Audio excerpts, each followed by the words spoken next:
दोस्तों नमस्कार। लोकसभा चुनाव से पहले पश्चिमी उत्तर प्रदेश में यूपी के बंटवारे की सियासत एक बार फिर गरमाने लगी है। इस बार पश्चिमी उत्तर प्रदेश विकास मंच का गठन किया गया है और इस मंच का गठन करने वाले नेताओं का दावा है कि अक्टूबर में मेरठ में एक बड़ी जनसभा कर दबाव बनाने की कोशिश शुरू करेंगे।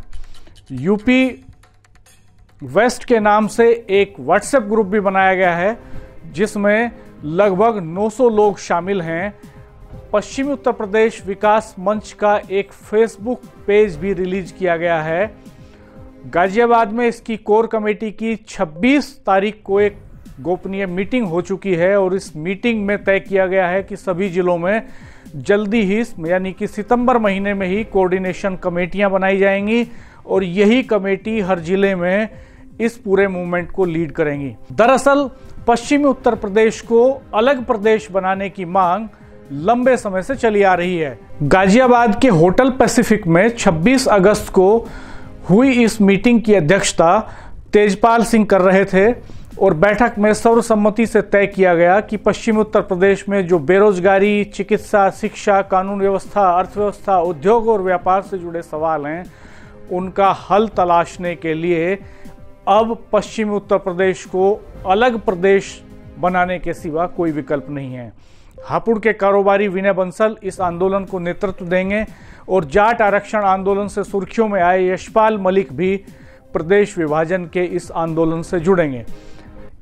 इस आंदोलन में तय किया गया कि पश्चिमी उत्तर प्रदेश के 26 जिलों में कोऑर्डिनेशन कमेटियां बनाई जाएंगी। ये जिले हैं सहारनपुर, मुजफ्फरनगर, शामली, मेरठ, बागपत, गाजियाबाद, गौतम बुद्ध नगर, बुलंदशहर, हापुड़, अलीगढ़, एटा, हाथरस, कासगंज, आगरा, फिरोजाबाद, मैनपुरी, मथुरा, मुरादाबाद, बिजनौर, अमरोहा, रामपुर, संभल, बरेली, बदायूं, पीलीभीत, शाहजहांपुर और फर्रुखाबाद। दरअसल यूपी के बंटवारे की जो मांग है वो बहुत पुरानी है। सबसे पहले चौधरी चरण सिंह ने ये मांग उठाई थी। 1953 में राज्य पुनर्गठन आयोग के समक्ष उन्होंने वेस्ट यूपी को अलग प्रदेश बनाने की मांग रखी थी। तब 97 विधायकों ने इस मांग का समर्थन भी किया था। राज्य के बंटवारे के प्रस्ताव पर आयोग के सदस्यों ने संस्तुति भी दे दी थी। उसके बाद 1977 में जब जनता पार्टी की सरकार बनी तो तय हो गया कि उत्तर प्रदेश का पश्चिमी भाग अब एक अलग राज्य में तब्दील किया जाएगा। इसके लिए 1978 में विधायक सोहनलाल सिंह ने वेस्टर्न यूपी को अलग राज्य बनाने का प्रस्ताव यूपी की विधानसभा में भी रखा, लेकिन केंद्र की मर्जी के बिना ये संभव नहीं हो पाया। चौधरी अजीत सिंह ने भी 90 के दशक में यूपी के बंटवारे की मांग करते हुए पश्चिमी उत्तर प्रदेश को हरित प्रदेश के नाम से अलग प्रदेश बनाने का मुद्दा उठाया। चौधरी अजीत सिंह इस मुद्दे को संसद तक ले गए, यूपी की विधानसभा में भी गूंजा, लेकिन पर्याप्त सामाजिक राजनीतिक दबाव न बन पाने की वजह से हरित प्रदेश का मामला ठंडे बस्ते में चला गया। मायावती ने 2011 में यूपी की मुख्यमंत्री रहते समय प्रदेश को 4 हिस्सों में बांटने का प्रस्ताव पास करके केंद्र सरकार को भेजा था। 2012 के विधानसभा चुनाव से ठीक पहले मायावती यूपी की असेंबली में एक प्रपोजल लाई कि यूपी के 4 हिस्से कर दिए जाएं। इस प्रस्ताव को पास करके बिना बहस कराए उन्होंने सर्वसम्मति से इसको पास करके भेज दिया केंद्र सरकार के पास और इसमें कहा कि पूर्वांचल, पश्चिमी उत्तर प्रदेश, अवध प्रदेश का गठन किया जाए और इस प्रस्ताव को उन्होंने 16 नवंबर 2011 में मंत्रिपरिषद की बैठक में मंजूरी दी। इसके बाद 21 नवंबर को बंटवारे का प्रस्ताव पास हो गया विधानसभा में और अनिश्चित काल के लिए विधानसभा को स्थगित कर दिया गया। मायावती सरकार के प्रस्ताव के मुताबिक पूर्वांचल में 32, पश्चिम प्रदेश में 22, अवध प्रदेश में 14 और बुंदेलखंड में 7 जिले शामिल होने थे। लेकिन तत्कालीन केंद्र सरकार ने कई सवाल खड़े करते हुए ये प्रस्ताव लौटा दिया। तब यूपी में समाजवादी पार्टी, भारतीय जनता पार्टी, कांग्रेस और कुछ अन्य दलों ने मायावती के इस प्रस्ताव का विरोध किया था। मायावती का ये कार्ड चुनाव में नहीं चला और बंटवारे के विरोध में खड़ी समाजवादी पार्टी 2012 में चुनाव में सत्ता में आ गई। दरअसल मायावती के प्रस्ताव के मुताबिक प्रदेश का विभाजन होता तो पूर्वांचल में 24 जिले आते हैं, जिनमें वाराणसी, गोरखपुर, बलिया, देवरिया, आजमगढ़, बस्ती जैसे जिले हैं।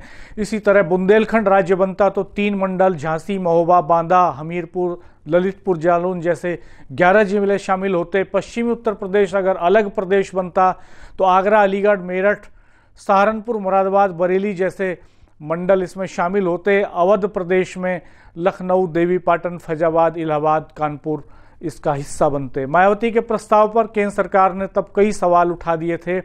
तब ये कहा गया, केंद्र सरकार ने कहा कि केंद्रीय गृह मंत्रालय ने कहा कि उत्तर प्रदेश सरकार ये स्पष्ट करे कि नए राज्यों की सीमाएं कैसी होंगी, उनकी राजधानियां कहाँ बनेंगी। भारतीय से प्रशासनिक सेवा के जो अधिकारी उत्तर प्रदेश में काम कर रहे थे, उनका बंटवारा इन 4 राज्यों में किस तरह से होगा। सबसे अहम सवाल केंद्र सरकार ने पूछा था कि देश के सबसे अधिक आबादी वाले प्रदेश पर जो भारी भरकम कर्ज है, उसका बंटवारा किस तरह से होगा। केंद्र सरकार ने उत्तर प्रदेश सरकार से ये भी पूछा था कि वह वेतन के बोझ को किस तरह से बांटना चाहेगी। छोटे राज्यों से जुड़े कुछ अहम तथ्य हैं जिन पर गौर करना जरूरी है। उत्तर प्रदेश, झारखंड, छत्तीसगढ़ और तेलंगाना जैसे तमाम राज्यों को अस्तित्व में लाने की प्रक्रिया कांग्रेस के कार्यकाल में पुख्ता हुई और भाजपा के शासनकाल में इन्हें मंजूरी मिली। 1953 में स्टेट ऑफ आंध्र पहला राज्य बना, जिसे भाषा के आधार पर मद्रास स्टेट से अलग किया गया था।